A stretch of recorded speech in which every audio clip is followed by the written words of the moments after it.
Mon nom est Sébastien Tillman. J'ai 47 ans. J'ai passé 21 ans à construire quelque chose que la plupart des gens ne voient jamais. Pas une marque, pas un profil public, pas un titre LinkedIn. J'ai construit une structure, silencieusement, méthodiquement. Le genre d'architecture financière qui n'apparaît pas dans les résultats de recherche, mais qui soutient des pâtés de maisons entiers d'immobilier commercial. Mon grand-père a créé le Tillman Legacy Trust en 1962, et mon père m'en a confié les clés quand j'avais 32 ans. Je n'en ai jamais parlé. Claudia savait que ça existait. Elle appelait ça cette vieille chose amusante et passait à autre chose. C'était toujours sa manière. Si ça ne faisait pas le buzz, elle n'était pas intéressée. Le dîner avait lieu à Hartwell & Reed, un steakhouse du centre-ville d'Atlanta que Rowan Steele avait loué pour ce qu'il appelait une soirée vision. Ses mots, pas les miens. 12 personnes autour d'une longue table. Des investisseurs, des collègues, quelques amis communs. Je portais un blazer bleu marine et je disais peu de choses. Ce n'est pas nouveau. J'ai toujours été plus à l'aise à écouter qu'à me produire. Claudia, elle, était électrique ce soir-là. Elle était sur un nuage depuis que son cabinet de design commercial avait signé un bail pour un nouvel atelier phare. Elle en avait parlé 3 fois cette semaine-là. Des photos de champagne, des légendes sur les rêves, le travail acharné et la manifestation. J'avais souri à chacune d'elles et n'avais rien dit, parce que c'est ce que l'on fait quand on aime quelqu'un. On soutient la performance même quand on n'est pas sûr de ce qui est joué. Rowan était assis en bout de table, comme un homme qui avait pratiqué cette posture depuis la naissance. 52 ans, cheveux argentés, le genre de bronzage qui vient des séjours au ski plutôt que du jardinage. Il avait une Breitling à son poignet gauche et l'habitude de balayer la pièce pendant que quelqu'un d'autre parlait, comme s'il cherchait toujours quelqu'un de plus utile à qui parler. Claudia était assise à 2 chaises de lui. Au moment du plat principal, elle s'était rapprochée de la chaise directement à côté de lui. J'ai remarqué Theo Ben, assis en face de moi, l'a aussi remarqué. Il m'a jeté le genre de regard que les vieux amis donnent quand ils décident s'ils doivent dire quelque chose. Il ne l'a pas fait. Moi non plus. Puis vint le toast. Rowan a levé son verre et a dit quelque chose à propos de visions audacieuses et de bons partenariats. Et Claudia, ma femme depuis 16 ans, a tendu la main et posé sa main sur son avant-bras. Lentement, délibérément, comme on touche quelqu'un qu'on a déjà revendiqué. Elle s'est tournée vers la table, les yeux brillants, et l'a dit assez fort pour que chaque personne présente puisse l'entendre. J'ai enfin passé à autre chose. Elle ne me regardait pas quand elle a dit ça. Elle le regardait lui. La table est devenue silencieuse de cette manière particulière où tout le monde s'intéresse soudainement beaucoup à son assiette. J'ai entendu quelqu'un poser une fourchette. J'ai entendu une femme près du bout de la table laisser échapper un soupir. J'ai posé ma serviette sur l'assiette, repoussé ma chaise et me suis levé. Pas d'explosion, pas de main tremblante. J'ai boutonné ma veste, un bouton, 2, j'ai redressé mes manchettes et je me suis dirigé vers la sortie au pas d'un homme qui a un meilleur endroit où aller. Claudia m'a interpellé. Oh, allez, Sébastien. Ne fais pas de scène. Je n'ai pas fait de scène. Je n'ai même pas tourné la tête. Le voiturier a apporté ma voiture en 4 minutes. Une Volvo grise, qu'elle appelait embarrassamment discrète. Je me suis assis sur le siège conducteur sans démarrer le moteur, regardant la pluie commencer à saupoudrer le pare-brise. Mon téléphone était dans la poche de ma veste. Je ne l'ai pas regardé. Je suis resté là pendant que la pluie s'épaississait, respirant lentement, laissant la vague aiguë de sensations me traverser comme une tempête traverse une vallée. Rapide, totale, puis disparue. Puis j'ai démarré la voiture, pas pour rentrer chez moi. Pas encore. Il y avait un appel que je devais faire, un que j'avais espéré ne jamais avoir à faire. Mais Claudia venait de faire quelque chose de public, quelque chose de documenté, et quelque chose, même si elle ne le savait pas encore, de contractuellement significatif. J'ai sorti mon téléphone et j'ai composé le numéro de Théo. Il a décroché avant la 2e sonnerie. Je l'ai vu, a-t-il dit doucement. Je sais, ai-je répondu. Qu'est-ce que tu vas faire ? J'ai regardé à travers le pare-brise flou par la pluie l'éclat de l'entrée du steakhouse où quelques invités étaient sortis, se demandant probablement où j'étais allé. Je vais laisser les documents parler, lui ai-je dit. Théo est resté silencieux un instant, puis, le trust, entre autres choses. J'ai mis fin à l'appel, Poser le téléphone sur le siège passager et enfin quitter le parking. 16 ans. Elle s'était tenue devant 12 témoins et avait annoncé qu'elle avait passé à autre chose. Très bien. J'avais passé 16 ans à m'assurer que chaque brique sur laquelle elle avait jamais posé les pieds portait mon nom sur l'acte. Elle était sur le point de le découvrir. Le bureau que j'occupe sur Peachtree Street ne paie pas de mine de l'extérieur. Pas de logo sur la porte, pas de réceptionniste, pas de salle d'attente avec une fontaine et des œuvres d'art motivantes. Juste un panneau en verre dépoli, un clavier et une plaque nominative indiquant utilement consulting sur rendez-vous. Claudia me demandait de moderniser l'espace depuis des années. Prends quelque chose avec une vue, disait-elle. Quelque chose qui fasse une déclaration. Je n'en voyais jamais l'intérêt. Le travail ne dépendait jamais de l'apparence. Je suis rentré juste après 22 heures ce soir-là. J'ai allumé la lampe de banquier, celle en verre vert dont elle essayait de se débarrasser depuis que nous avions emménagé ensemble, et je me suis assis au bureau de mon grand-père. Ennoyé, lourd, marqué à un coin par un déménagement il y a 30 ans. Elle appelait toute la pièce une capsule temporelle. J'appelais ça le seul endroit où tout avait un sens. Le dossier du Tillman Legacy Trust vivait dans le tiroir du bas, derrière une houssinifuge et un cadenas secondaire. Je l'avais ouvert peut-être une douzaine de fois en 15 ans. Ce soir, cela faisait 13. Je l'ai étalé et j'ai tourné vers la section des onglets près du dos. Mon grand-père avait été minutieux jusqu'à l'obsession, ce qui est la seule raison pour laquelle tout cela était possible. Il avait anticipé des choses qu'aucun homme raisonnable n'anticiperait, y compris ce que le document du trust appelait un événement de réputation publique impliquant un conjoint bénéficiaire. La clause était claire. Si un tel événement se produisait et était documenté, attesté, enregistré ou formellement rapporté, le fiduciaire gérant était autorisé à invoquer une disposition d'autorité étendue. Effectivement, cela transférait certains actifs dormants d'une surveillance partagée à un contrôle exclusif. Autorité totale, effet immédiat. Le dîner de ce soir avait été documenté avant même que je quitte le parking. Un invité l'avait enregistré sur un téléphone. Théo l'avait confirmé dans les 20 minutes suivant mon appel. Le clip était déjà dans 2 conversations de groupe distinctes. J'ai pris mon stylo, j'ai paraphé la page d'activation et j'ai signé en bas. Puis j'ai appelé l'agent de liaison juridique du trust, un homme méthodique nommé Ed Coburn, qui s'occupait des affaires Tillman depuis 11 ans. Ed a décroché à la 3e sonnerie. J'ai entendu, a-t-il dit avant que je puisse parler. Alors tu sais quoi? J'ai besoin du formulaire d'activation. Oui. Une pause. Le bruit d'un clavier. Je le déposerai auprès de l'administrateur ce soir. L'autorité étendue est effective à minuit, conformément à la clause. Bien, ai-je répondu. Il y a une dernière chose. Tire le dossier Stroud. Une pause plus longue cette fois. Sébastien, es-tu sûr? Je comprenais son hésitation. Laurence Burch, ou Stroud, comme mon grand-père l'appelait toujours, utilisant le nom de la société écran derrière laquelle il s'était caché pendant des décennies, n'était pas quelqu'un qu'on engageait à la légère.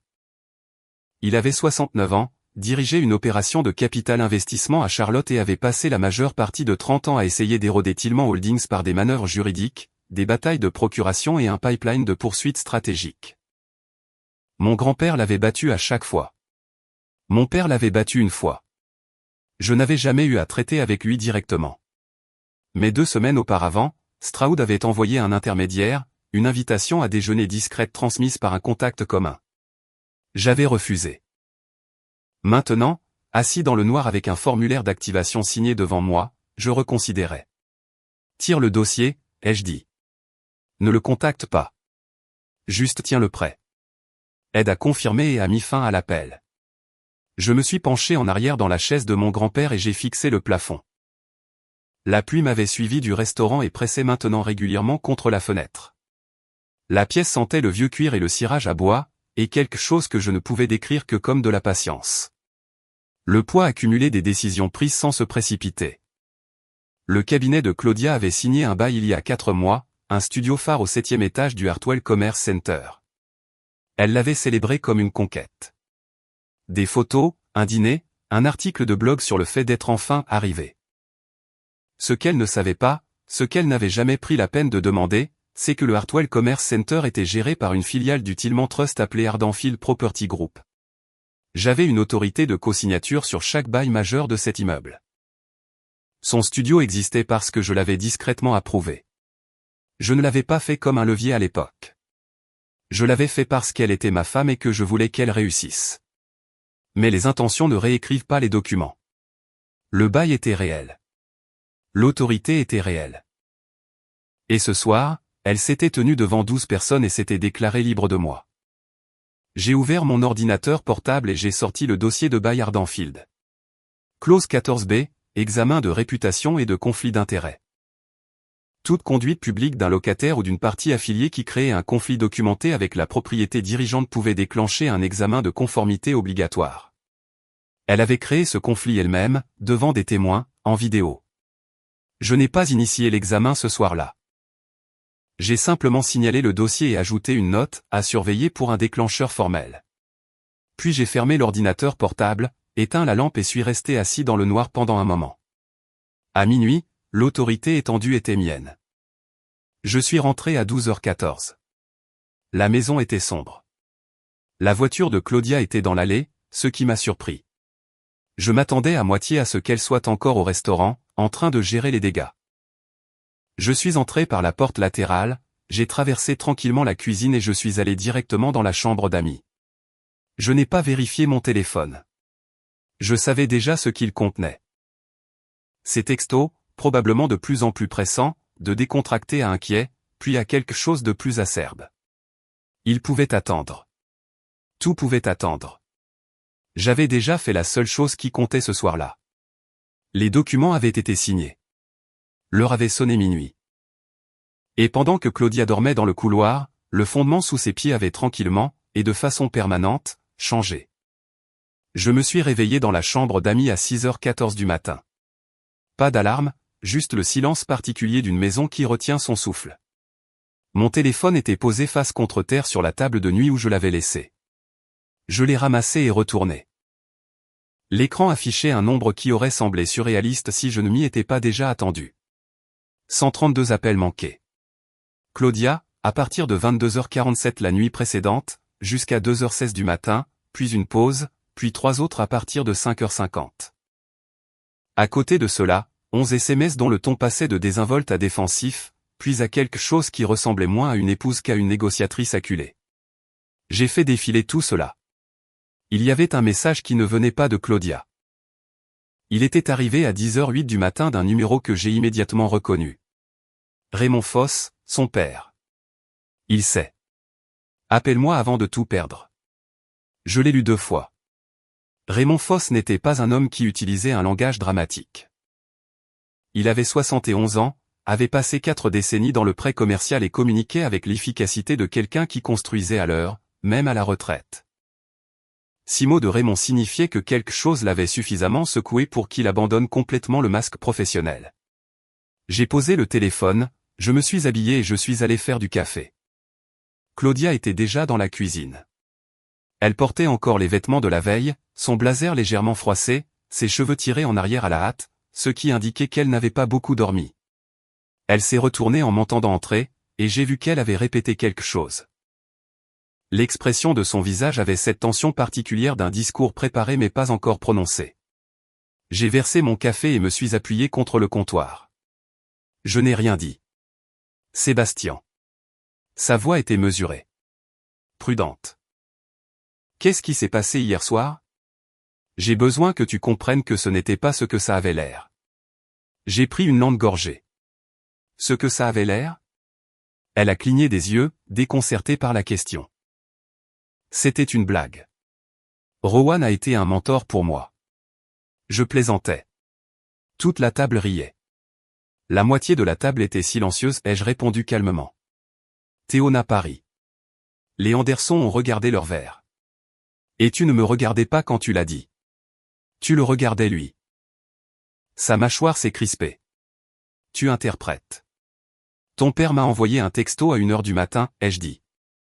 6 mots. Il m'a dit de l'appeler. Il semblait inquiet. Ça a fait mouche. Sa posture a changé. Quelque chose derrière ses yeux s'est recalibré. La version répétée de cette conversation ne convenait soudainement plus à la pièce. Elle a ouvert la bouche, puis la refermé. J'ai posé ma tasse, pris ma veste sur la chaise et me suis dirigé vers la porte. Sébastien, j'ai une réunion, ai-je dit sans me retourner. La réunion était réelle. Je l'avais fixée à 7h30 la veille au soir après avoir quitté le bureau. Theo Ben m'a retrouvé dans un restaurant sur Roswell Road, un endroit où nous allions depuis nos 30 ans, quand nous cherchions tous les deux ce que nous voulions devenir. Il était déjà dans un box d'angle avec 2 cafés quand je suis arrivé. À quel point c'est grave, a-t-il demandé, en me poussant une tasse. Je me suis assis. Les clips sont dans au moins 4 groupes de discussion. Raymond Foss m'a envoyé un texto à 1h du matin. Theo a laissé échapper un lent soupir. Raymond sait ce que signifie le Tillman Trust. C'est pour ça qu'il a peur. Il devrait l'être, ai-je dit. Il a co-signé un prêt de développement via Ardenfield il y a 3 ans. Si l'examen de conformité avance, ce prêt sera également examiné. Theo a serré sa tasse à 2 mains. Donc son texto n'était pas un avertissement pour toi. Non, ai-je acquiescé. C'était un avertissement pour elle. Il a peur de ce que je pourrais faire. J'ai marqué une pause. Il a raison d'avoir peur. Theo est resté silencieux un instant, puis, et Rowan Steele. J'ai pensé à Steele depuis le parking. La façon dont il était assis à cette table. La façon dont il avait accepté sa main sur son bras sans même une redirection polie. Un homme qui savait exactement ce qu'il faisait et ne se souciait pas de qui le voyait. J'ai demandé à Ed de récupérer son historique de conformité ce matin, ai-je dit. Le cabinet de Steele a 2 déclarations en attente auprès du Conseil immobilier de l'État. Toutes 2 signalées pour des conflits d'intérêts non divulgués. Theo a levé un sourcil. Il a déjà fait ça.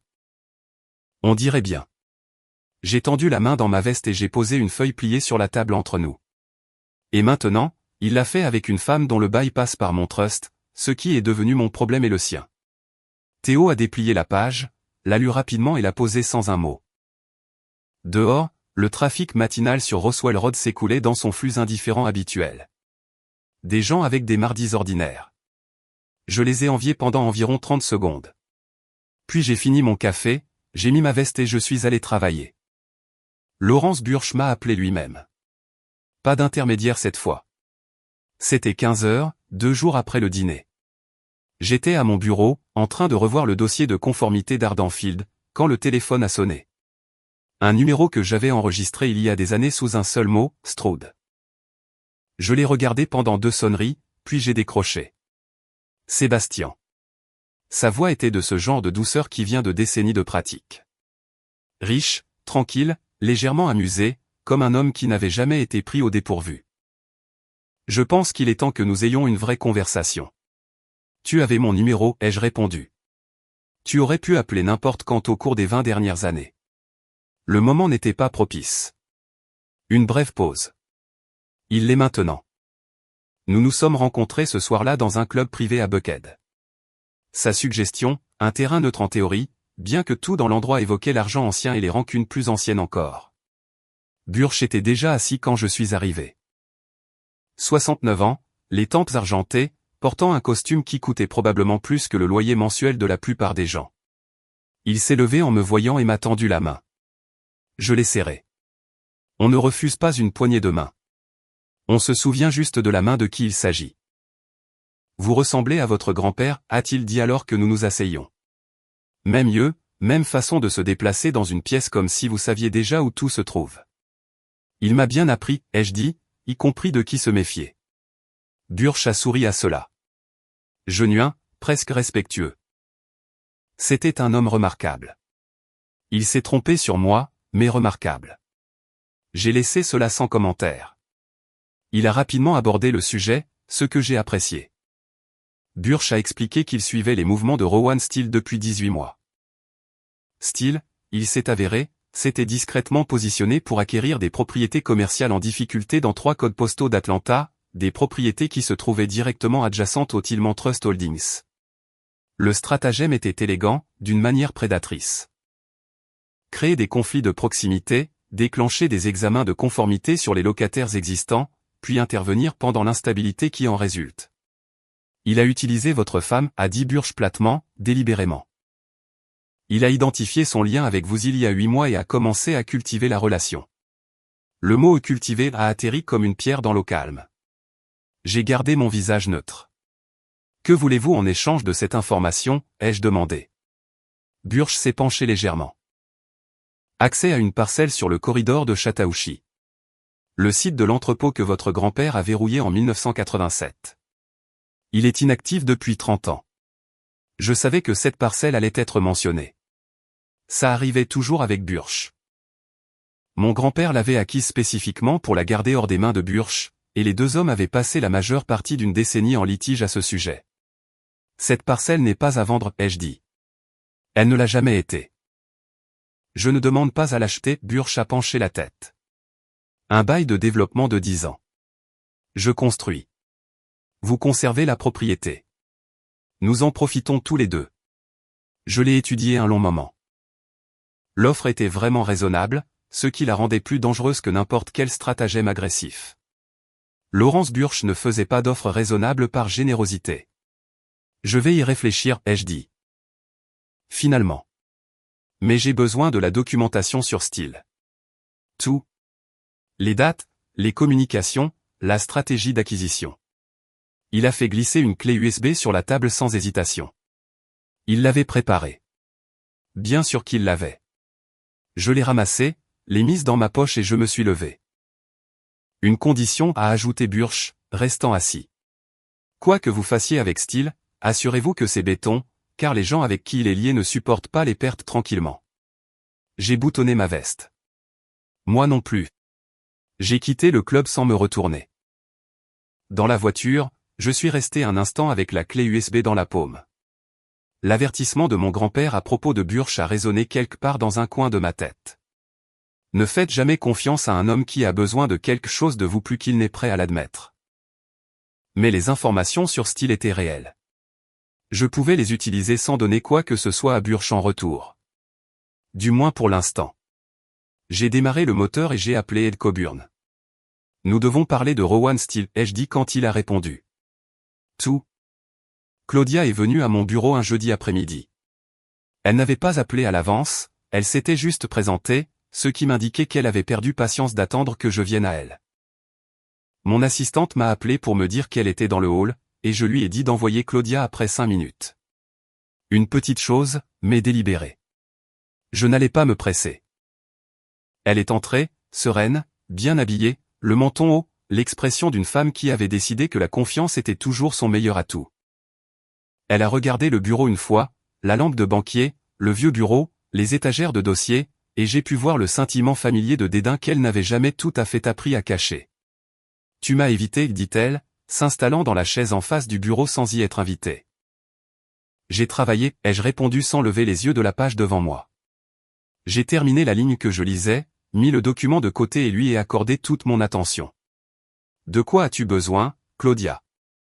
Elle s'est penchée en avant. J'ai besoin que tu me dises ce qui se passe réellement. J'ai eu 2 appels de la direction de l'immeuble Hartwell. Quelque chose à propos d'un examen de conformité sur mon bail de studio.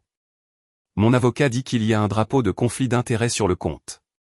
J'ai besoin de savoir si tu as fait ça. Je n'ai rien déposé, ai-je dit, ce qui était vrai.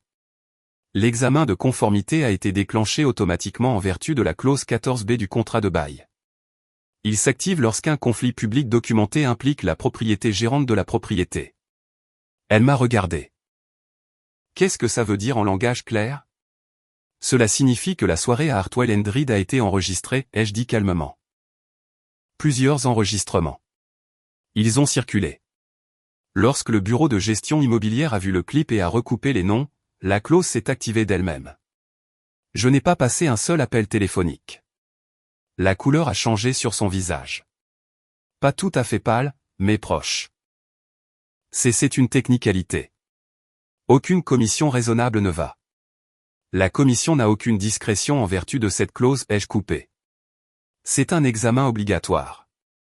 Votre avocat aurait dû le remarquer lorsque vous avez signé. Elle s'est assise en recalibrant, puis plus doucement. Sébastien, nous sommes mariés depuis 16 ans. Quoi qu'il se passe entre nous, tu ne peux pas laisser cela affecter mon entreprise. Je n'ai pas touché à ton entreprise, ai-je dit. Tu l'as touché. Au moment où tu as fait une déclaration publique sur une relation personnelle devant des témoins et des caméras, tu as déclenché un processus juridique qui existe entièrement indépendamment de moi. J'ai marqué une pause. Il y a autre chose que tu devrais savoir. J'ai ouvert le tiroir du bureau et j'ai fait glisser une seule page vers elle. Elle l'a ramassée lentement. C'était l'accord d'exploitation de son cabinet, spécifiquement la page 9. La clause sur laquelle elle avait insisté il y a 3 ans, à l'époque où elle se protégeait d'un partenaire commercial difficile du début. Je l'avais aidé à rédiger le texte moi-même.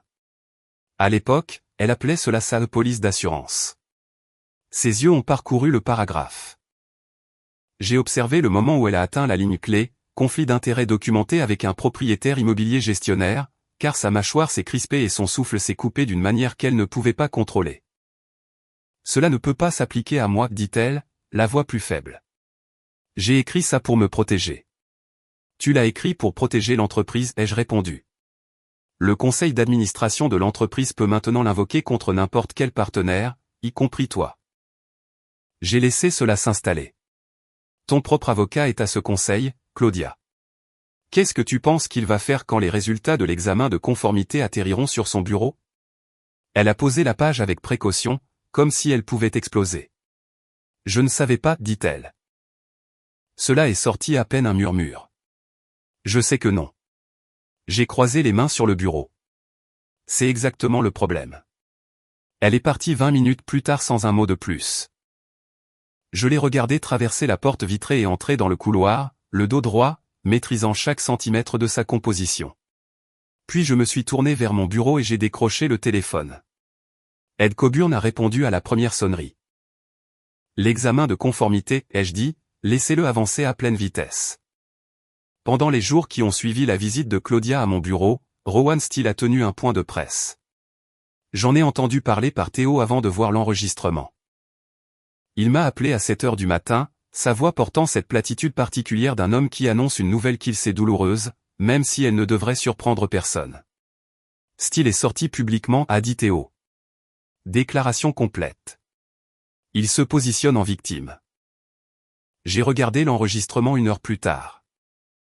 Steele se tenait devant le bureau de son entreprise dans le centre-ville, vêtu d'un costume gris impeccable, flanqué de son directeur des relations publiques et d'une femme que je reconnaissais comme l'une des avocates en diffamation les plus affûtées d'Atlanta.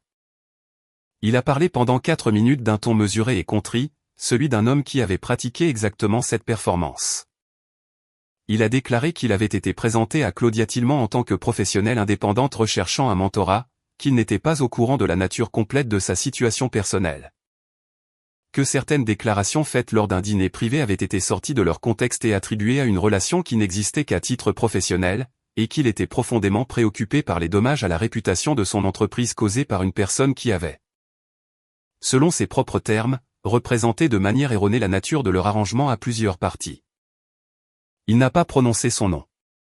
Il n'en avait pas besoin. À midi, 3 publications économiques avaient publié des articles présentant Claudia comme l'agresseur dans un litige de délimitation professionnelle. À 14 heures, 2 des plus grands comptes clients de son cabinet avaient demandé une pause sur les projets actifs, en attendant des éclaircissements sur la situation. Elle m'a appelé à 14h47. Je l'ai laissé tomber sur la messagerie vocale. Puis j'ai appelé Ed Coburn et lui ai demandé de transmettre toute la documentation d'Ardenfield à notre conseiller juridique externe. Non pas parce que je devais faire quelque chose de plus, mais parce que je voulais que le dossier soit propre lorsque tout le reste commencerait à bouger. Théo est passé au bureau ce soir-là. Il s'est assis en face de moi dans la même chaise que Claudia avait utilisée 2 jours plus tôt et a posé son téléphone sur le bureau, l'écran affichant une conversation de messages. L'assistante personnelle de Steele m'a contacté, a dit Théo. Elle est avec lui depuis 6 ans. Elle n'est pas contente de ce qu'il a fait aujourd'hui. J'ai regardé l'écran. Le message était bref mais précis. Date, lieu, documentation d'un modèle. Plusieurs femmes professionnelles, des situations similaires, le même stratagème exécuté à chaque fois. Steele avait déjà fait ça, systématiquement. Elle est prête à fournir une déclaration formelle, a ajouté Théo. Dites-lui de contacter directement Ed Coburn, ai-je dit. Pas moi. Je ne veux pas laisser mes empreintes dessus. Théo a hoché la tête et a pris son téléphone. Il a envoyé une réponse, puis s'est penché en arrière. Tu sais ce qui me frappe? Steele pensait qu'il utilisait Claudia pour atteindre tes avoirs. Il n'avait aucune idée que tu avais déjà tout documenté. Il a supposé que j'étais le silencieux, ai-je dit. Les gens supposent toujours que le silence signifie l'ignorance. Ce soir-là, j'ai reçu la première information confirmée de la clé USB que Burge m'avait fournie. La stratégie d'acquisition de Steele était exactement ce que Burge avait décrit, un modèle délibéré de manipulation de proximité, utilisant des relations personnelles cultivées pour créer conformité et stabilité dans les propriétés cibles. Il avait mené le même jeu à Charlotte 18 mois auparavant. Cette affaire s'était réglée discrètement, c'est pourquoi personne n'était au courant. Celle-ci n'allait pas se régler discrètement. Mais il y avait autre chose sur cette clé. Quelque chose que Burge n'avait pas mentionné explicitement, mais qu'il avait clairement inclus intentionnellement.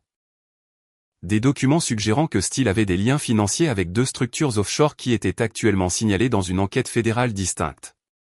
Pas des accusations criminelles, pas encore. Mais le genre de signalement qui transforme un examen de conformité en quelque chose de considérablement plus important. Je suis resté longtemps avec cette information. Puis j'ai appelé Miles Decker. Miles Decker est arrivé un mercredi matin sans prévenir. C'était sa façon de faire. Toujours. Nous avions servi ensemble brièvement dans une unité de renseignement logistique pendant mes années de réserve il y a 2 décennies. Et Miles partait du principe qu'un appel téléphonique donnait aux gens le temps de préparer des réponses plutôt que d'en donner d'honnêtes. Il préférait surprendre la pièce telle qu'elle était. J'étais au milieu d'un examen de documents quand mon assistante a frappé et a dit qu'un homme était en bas et ne voulait pas donner son nom, mais que je reconnaîtrais la description. Corpulence compacte, veste grise, pas de cravate, cicatrice le long de la mâchoire gauche. Je lui ai dit de le faire monter. Miles est entré, ressemblant exactement au même qu'à 40 ans. Le genre d'homme qui semblait avoir atteint un âge permanent quelque part au milieu et s'y être arrêté. Il m'a serré la main, a jeté un œil au bureau une fois, et s'est assis sans qu'on le lui demande. « Tu as l'air fatigué, a-t-il dit. »« Je vais bien, ai-je répondu. »« Qu'est-ce qui se passe ?» Il a tendu la main dans sa veste et a posé un document plié sur le bureau. Pas de drame à ce sujet, il l'a posé comme on poserait un ticket de caisse. « Rowan Steele, a-t-il dit. Tu as travaillé sur l'angle de la conformité. C'est intelligent, mais il y a une couche en dessous que tu n'as pas encore vue. » J'ai ouvert le document. C'était un résumé. Pas d'entête officielle, pas de marque d'agence, le genre de choses qui circulent entre des personnes qui ont travaillé dans les mêmes cercles assez longtemps pour se faire confiance. 3 pages. Lien financier entre le cabinet de développement de Steele et 2 structures offshore dans les îles Caïmans. Transactions remontant à 4 ans. Des montants qui suggéraient que l'opération immobilière commerciale était au minimum partiellement un véhicule pour déplacer de l'argent qui n'avait pas son origine dans l'immobilier commercial. J'ai lu les 3 pages avant de parler. Depuis combien de temps sais-tu ça? Assez longtemps, a dit Miles. Je ne suis pas ici à titre officiel, mais il y a des gens avec qui je travaillais qui s'intéressent à Steele, et ils vont agir contre lui dans les 3 à 4 prochaines semaines. Quand ils le feront, tout ce qui est lié à lui fera partie d'un dossier beaucoup plus volumineux. Il a fait une pause. Y compris le bail du studio de votre femme dans l'immeuble Hartwell. J'ai posé le document. Le bail passe par Ardenfield. Le nom de Steele n'y figure pas. Son argent y est, a dit Miles platement. 2 des locataires principaux du Hartwell Commerce Center y ont été placés avec des fonds acheminés via l'une de ces structures des Caïmans. Les enquêteurs vont examiner chaque bail de cet immeuble comme un véhicule de placement potentiel. Il m'a regardé dans les yeux. Sébastien, j'ai besoin de savoir si le Tillman Trust a des croisements financiers avec le réseau de Steele. Y en a-t-il? Parce que s'il y en a, vous devez le savoir avant eux. Il n'y en a pas, ai-je dit. J'ai tout examiné. Les avoirs du trust sont propres. Bien. Il s'est levé. Alors quand ça bougera, vous serez un témoin, pas un sujet. Mais vous devez mettre vos documents en ordre maintenant. Tout doit être daté, organisé, prêt à être remis si on vous le demande. Je me suis dirigé vers la porte. Sur le seuil, il s'est arrêté. Il s'est retourné. Une dernière chose. La femme au cabinet de Steele. L'assistante qui a contacté votre ami Théo. Elle a déjà contacté les enquêteurs la semaine dernière. Sa déclaration est consignée. Il l'a dit sans emphase particulière. Je vous le dis pour que vous ne soyez pas surpris quand l'avocat de Steele commencera à chercher la source de la fuite. Après son départ, je suis resté longtemps près de la fenêtre, contemplant l'horizon d'Atlanta. La situation avait bien dépassé le coup de pub de Claudia lors du dîner. Steele avait construit quelque chose de délibérément pourri, et elle s'y était engouffrée sans un second regard parce que cela ressemblait à une promotion. Elle n'avait pas su. J'en étais certain. Mais son ignorance ne la protégerait pas d'être associée à une enquête fédérale à moins que j'agisse rapidement. J'ai appelé Ed Coburn et lui ai demandé de rompre formellement le bail d'Ardenfield avec le studio de Claudia. Pas une résiliation, mais un transfert structuré vers une propriété différente du portefeuille de fonds. Une adresse plus propre, sans proximité avec Steele. Cela aurait l'air d'une décision de gestion de routine parce que c'en était une techniquement. Le Tillman Trust ne portait pas de marchandises endommagées. Puis je me suis rassis à mon bureau et j'ai pensé à Laurence Burch. Il m'avait tendu cette clé USB, sachant exactement ce qu'elle contenait. Il avait voulu que je découvre la connexion offshore de Steele. Il voulait que je sois suffisamment troublé pour envisager plus sérieusement l'accord sur l'entrepôt de Kimberland. C'était un jeu à long terme, le genre que mon grand-père aurait immédiatement reconnu. J'ai sorti un bloc-notes et j'ai écrit 3 mots en haut, Burch. Pas encore. L'entrepôt pouvait attendre. Tout avec Burch pouvait attendre. Pour l'instant, la seule chose qui importait était de s'assurer que le nom de Tillman ne se trouvait nulle part près du rayon d'explosion lorsque le monde de Rowan Steele s'effondrerait. J'avais peut-être 3 semaines. J'avais l'intention de les utiliser toutes. C'est arrivé un vendredi soir. J'étais au bureau tard, plus tard que d'habitude, en train de passer en revue les dossiers Ardenfield réorganisés avant de les envoyer au conseil contentieux quand mon téléphone a vibré avec une alerte du système de sécurité du bâtiment. Pas une alarme, un drapeau, mouvement détecté dans la salle des serveurs au 3e étage après les heures de bureau. J'avais des caméras dans cette salle des serveurs, des discrètes. Mon responsable informatique, un homme prudent nommé Frank Odia, qui était avec le Trust depuis 9 ans, les avait installés à ma demande 2 ans plus tôt après une tentative d'effraction mineure qui n'avait jamais dépassé le hall. J'ai affiché le flux sur mon ordinateur portable. 2 hommes, l'un travaillant au rack de serveur principal, l'autre debout près de la porte. Le premier homme était méthodique, tirant des câbles, insérant un appareil dans le port principal, se déplaçant avec l'efficacité délibérée de quelqu'un qui l'avait déjà fait. Ils ne détruisaient pas le matériel. Ils initiaient un effacement à distance. Quelqu'un voulait que les enregistrements numériques soient effacés. J'ai appelé Frank en premier. Il était en route avant que j'aie fini ma phrase. Puis j'ai appelé la sécurité du bâtiment, leur ai donné une description précise des 2 hommes et de leur emplacement, et leur ai dit de retenir les individus et de ne pas les laisser quitter le bâtiment sous aucun prétexte. Pas la police, pas encore. Je devais savoir qui les avait envoyés avant de décider comment appeler ça. Pendant que Frank arrivait, j'ai ouvert un système séparé sur mon ordinateur portable.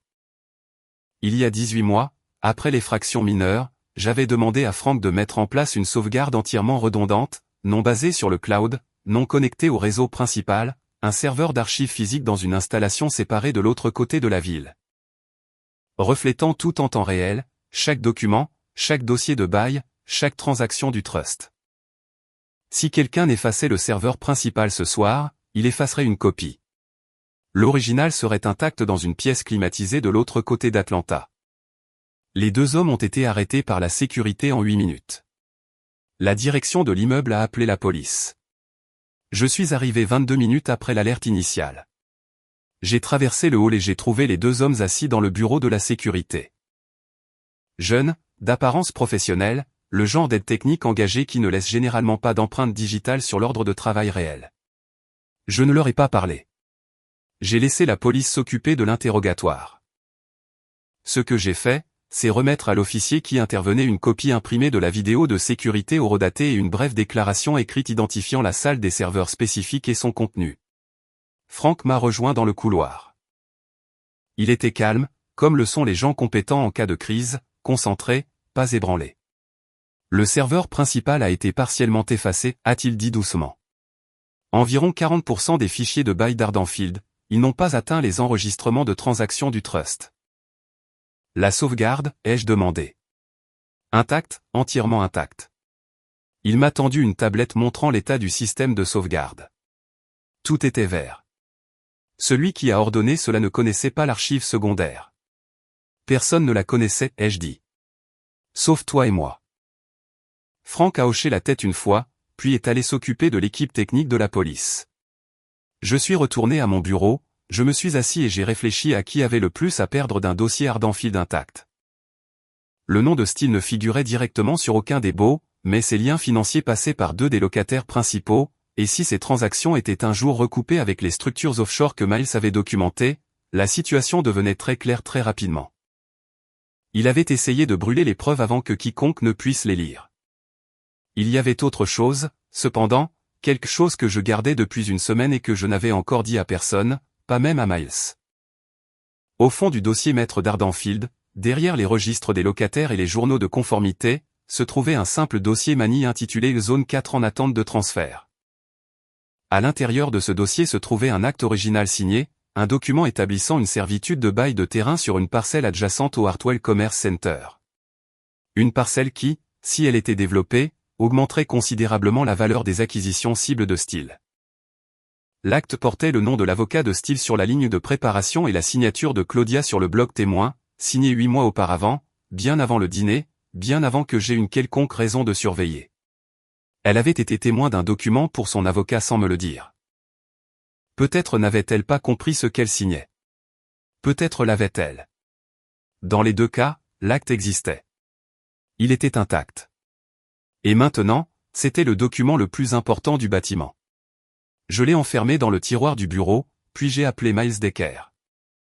Ils sont venus chercher les dossiers ce soir, ai-je dit quand il a répondu. Une pause. Quelqu'un a été blessé ? Non, ils n'ont rien eu. Bien. Une autre pause, Sébastien. Ça veut dire qu'ils ont peur. Les gens qui ont peur font des erreurs. Je sais, ai-je dit. Je compte là-dessus. Raymond Foss n'a pas non plus appelé à l'avance. Il est juste apparu. J'étais en réunion avec Ed Coburn quand mon assistante a frappé et m'a dit qu'un homme âgé était dans le hall, me demandant par mon nom et refusant de partir. Je savais avant qu'elle ne finisse la phrase. J'ai dit à Ed de me donner 20 minutes et je suis descendu. Raymond avait 71 ans et en paraissait chaque année ce matin-là. Pas fragile, mais portant le poids particulier d'un homme qui avait passé plusieurs nuits blanches à réorganiser l'histoire qu'il avait prévu de raconter. Il était habillé avec soin comme toujours. Costume gris, pochette, chaussures cirées ce matin-là. Il s'est levé quand il m'a vu arriver par la porte du hall. Et il y avait quelque chose dans la façon dont il se levait plus lentement que d'habitude, plus raidement, qui me disait que cette visite lui avait déjà coûté quelque chose. Sébastien, dit-il. Raymond. J'ai fait un geste vers deux chaises près de la fenêtre, loin du bureau d'accueil. Asseyez-vous. Il s'est assis. Je suis resté debout un instant, puis j'ai pris la chaise en face de lui. Entre nous, une table basse et environ 30 ans de compréhension tacite que Raymond Foss avait toujours aimé avoir l'avantage et ne savait pas quoi faire quand il ne l'avait pas. Il a commencé prudemment. Je veux parler de Claudia. D'accord, ai-je dit. Elle a commis de graves erreurs. Il a marqué une pause, choisissant chaque mot comme un homme naviguant sur un sol qu'il n'était pas sûr de tenir. Je le sais. Je ne suis pas là pour excuser ce qu'elle a fait, mais c'est ma fille, et je vous demande, d'homme à homme, de considérer si les conséquences doivent être aussi complètes qu'elles semblent l'être. Je l'ai regardé fixement. Vous lui avez envoyé un texto le soir du dîner. 6 mots. Vous lui avez dit il s'est de vous appeler avant qu'elle ne perde tout. J'ai laissé cela s'installer. Vous ne la mettiez pas en garde contre moi, Raymond. Vous la mettiez en garde contre vous-même. Sa mâchoire s'est serrée. Il ne l'a pas nié. Le prêt de développement Ardenfield.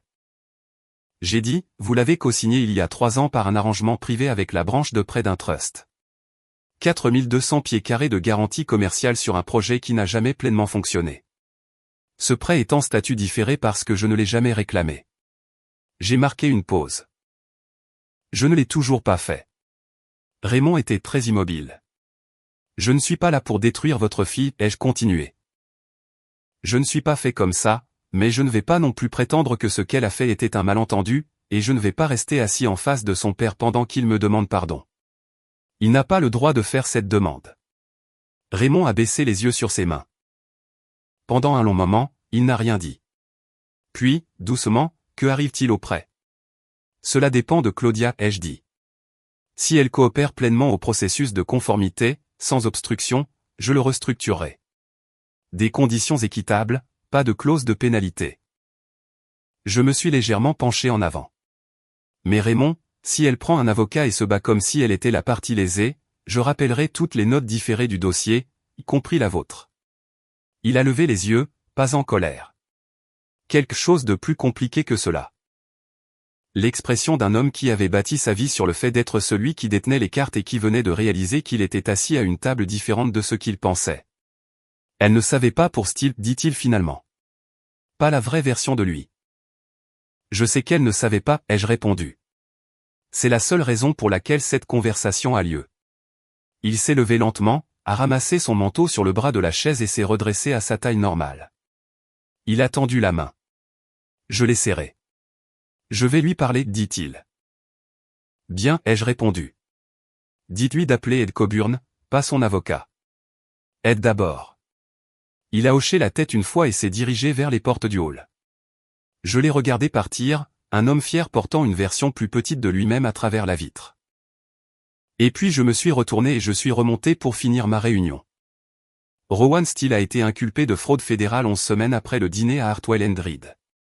Je n'ai pas regardé la conférence de presse. J'ai lu le résumé dans un bref courriel de Miles Decker. 4 phrases, sans commentaire, juste des faits. Le cabinet de Steele a été dissous. Ses actifs ont été gelés en attendant les procédures de confiscation. Son avocat avait déjà plaidé non coupable, ce que toutes les personnes impliquées comprenaient comme étant procédural. L'assistante qui avait contacté Theo. Son nom était Janet Cole, et elle s'est avérée être le témoin le plus important de toute l'affaire fédérale. Elle a témoigné devant le grand jury et a décrit en détail comment Steele avait utilisé des relations personnelles avec des femmes professionnelles comme instrument de manipulation de proximité. Au moins 4 autres femmes, outre Claudia, avaient été ciblées sur 5 ans. Aucune d'elles ne le savait. Janet le savait depuis 3 ans et avait finalement décidé que le silence avait son propre coût. Claudia a appelé Ed Coburn 2 jours après la visite de son père. Elle a coopéré pleinement à l'examen de conformité. Pas d'obstruction, pas de contre-dépôt, pas de tentative de recadrage du récit. Le processus de conformité a conclu qu'elle avait été manipulée par Steele pour signer le document de servitude sans en comprendre la fonction. Sa culpabilité a été jugée minimale. Le bail du studio a été restructuré sous une autre propriété d'Ardenfield aux conditions standards. Son cabinet a survécu, réduit mais intact. 2 clients sont revenus. Un troisième, elle l'a reconstruit à partir de zéro. J'ai appris cela de Theo, pas d'elle. Laurence Burch m'a contacté la 9e semaine pour me poser des questions sur l'entrepôt de Kimberland. Je lui ai envoyé une lettre, une seule page, signée par Ed Coburn, refusant le bail de développement, mais proposant un accord de licence de stockage à long terme au prix du marché. Burch a accepté sans négociation, ce qui m'a dit qu'il s'attendait à beaucoup moins. Il a obtenu ce qui lui était utile. J'ai obtenu ce dont le trust avait réellement besoin de cette parcelle. Mon grand-père aurait appelé cela une résolution satisfaisante. Le prêt différé de Raymond Foss a été restructuré la 4e semaine, conformément à ma parole. Il ne m'a pas remercié directement. Il a envoyé une lettre officielle par l'intermédiaire de son avocat, reconnaissant les nouvelles conditions. C'était bien. Je ne l'avais pas fait par gratitude. Le divorce a été déposé la 8e semaine. Claudia n'a pas contesté la position des actifs du trust. Son avocat a examiné les documents fondateurs, compris la structure, et lui a conseillé qu'une procédure contestée lui coûterait considérablement plus cher qu'une coopération. Elle a conservé ses comptes personnels, sa voiture et la version reconstruite de son cabinet. Elle a déménagé dans un condo à Midtown. J'ai gardé la maison. J'avais aménagé le paysage moi-même il y a 12 ans. Certaines choses, on ne les abandonne pas juste parce que quelqu'un d'autre a suggéré qu'on devrait le faire. Miles Decker m'a envoyé un dernier message après l'inculpation. Résultat propre. Tu as bien géré. J'ai gardé celui-là. 8 mois après le dîner à Hartwell and Reed, je me suis assis au bureau de mon grand-père dans le bureau de Peachtree Street. La lampe de banquier projetait sa lumière verte sur la même surface en noyer qu'elle avait illuminée pendant des décennies. Le Tillman Legacy Trust était plus fort qu'il ne l'avait été avant la nuit du dîner. Non pas à cause de quoi que ce soit de spectaculaire, mais parce que l'autorité étendue m'avait permis de consolider 3 positions sous-performantes en une seule position très performante. Le genre de mouvement qui demande des mois de stabilité pour être exécuté. J'ai repensé à quelque chose que Théo m'avait dit dans le restaurant sur Roswell Road ce premier matin. Les gens supposent toujours que le silence signifie l'ignorance. J'ai éteint la lampe, fermé le bureau à clé et suis rentré chez moi. La maison était la même que toujours, solide, bien construite, chaque brique posée avec un but. J'ai fait du café, me suis assis à la table de la cuisine et j'ai écouté le silence particulier d'une structure qui avait tenu bon malgré tout ce qu'on lui avait demandé. Ce silence était la réponse à toutes les questions que les 8 derniers mois avaient soulevées. Pas bruyant, pas triomphant, juste stable. Comme le sont toujours les choses construites pour durer. Tu sais ce à quoi je pense sans cesse? Il n'a jamais demandé de reconnaissance. Il a juste fait les choses correctement et est retourné travailler. Ce genre de force tranquille est rare. Merci d'avoir écouté. Prenez soin de vous et je vous retrouverai dans la prochaine vidéo.